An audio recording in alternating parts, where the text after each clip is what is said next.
1968 was the most indelibly imprinted year in our lives. It started with such hope. And then we saw Martin Luther King killed in April. And then we saw Bobby Kennedy killed in June.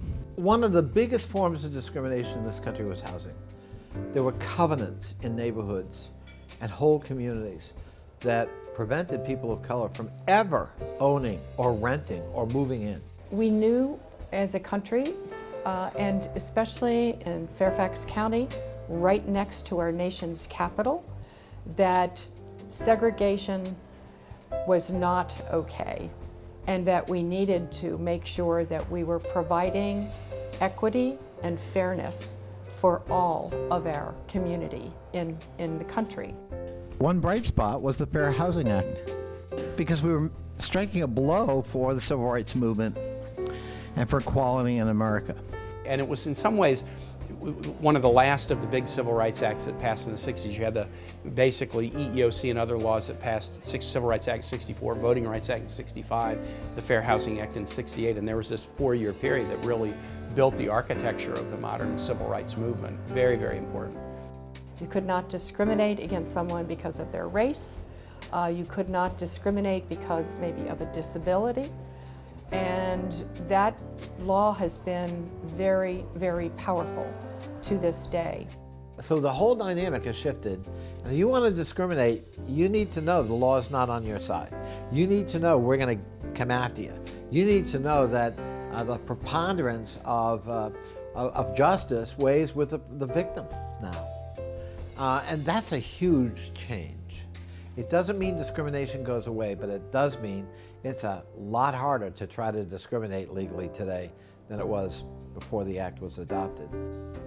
But the lesson of 1968 is, however difficult the time, there's some good things that are happening. There's some good things that can happen if we put our muscle and our energies to them, and maybe especially in a tough time, it's really important to try to find those seeds that we can plant that can, over the course of years, become more and more powerful. That's what the Fair Housing Act did.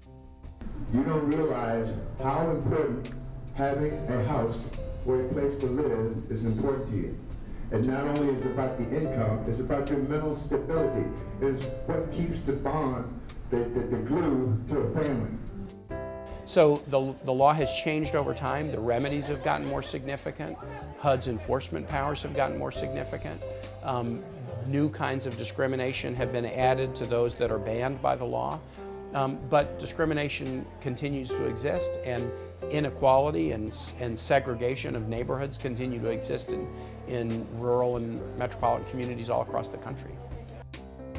It's harder to get down to a localized level where a realtor might just not show you the housing, or an apartment owner says, I think it's taken. I'm looking at some other people.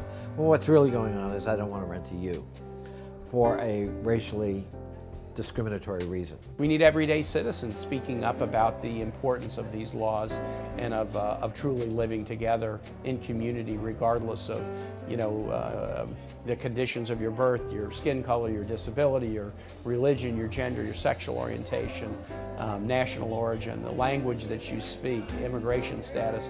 We need to be that nation that's committed to the equality principle that is our North Star.